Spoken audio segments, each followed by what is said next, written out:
پوری دنیا American election کو ڈسکس کر رہی ہے، اور ڈیفینیٹلی دنیا میں ایک بہت بڑی یہ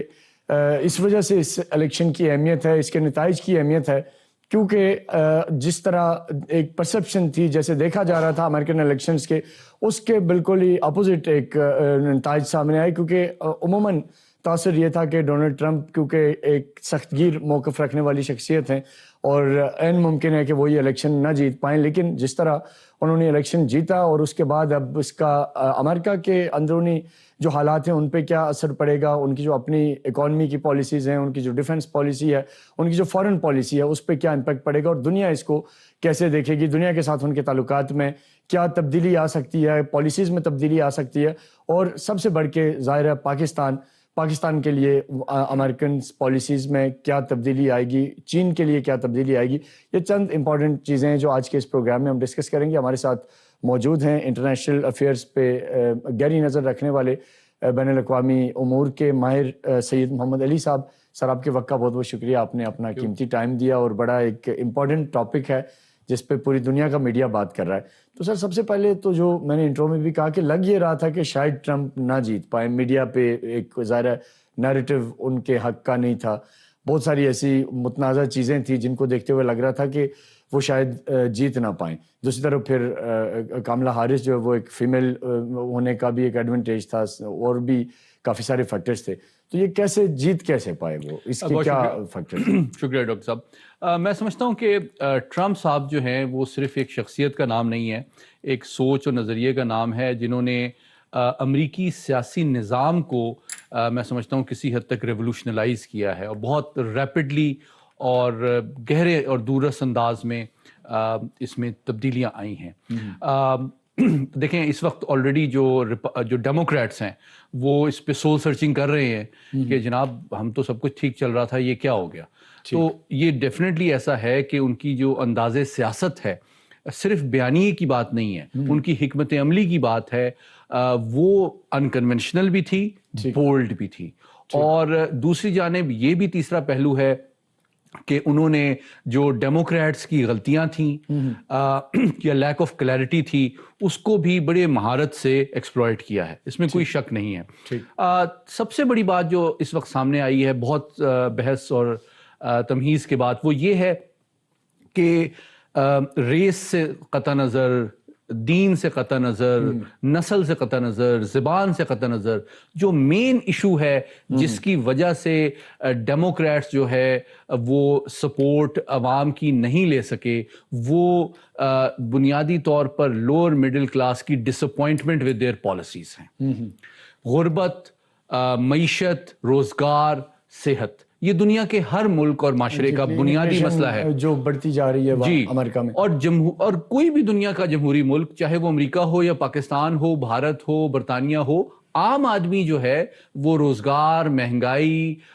صحت ہی کے اوپر یہ فیصلہ کرتا ہے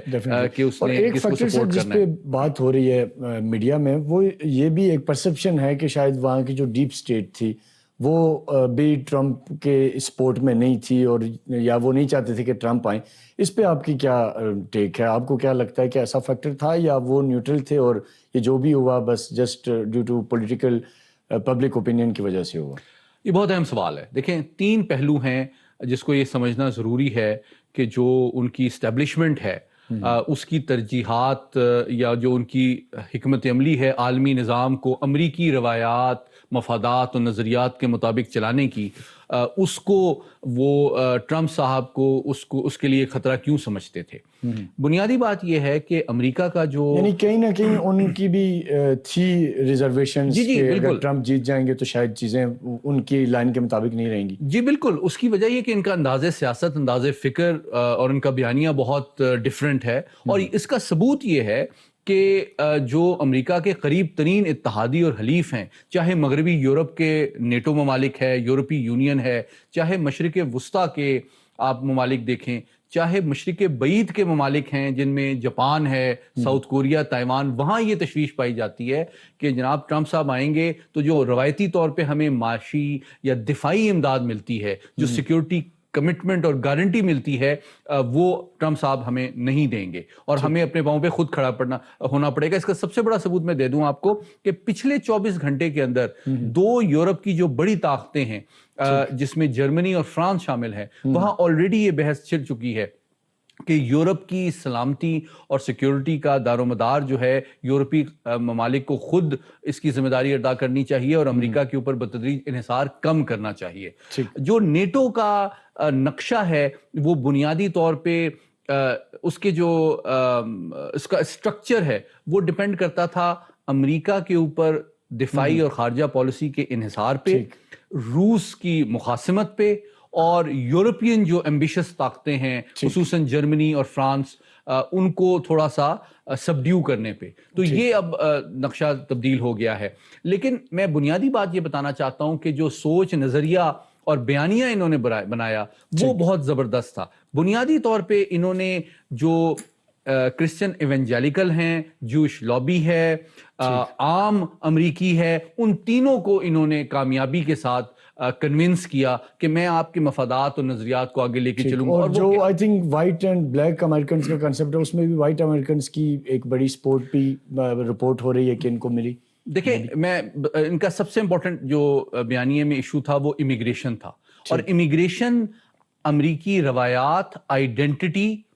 اور معاشی مفادات تینوں سے اس کا تعلق ہے. ایون بایو ڈیموگرافی جو جس کا تعداد بڑھتی جا رہی ہے, جب وہ کہتے ہیں کہ جناب میں الیگل امیگرنٹس کو نکال دوں گا یا میکسیکنز کو واپس بھیج دوں گا, تو اس کا مطلب یہ ہے کہ وہ ایک قدامت پرست سفید فام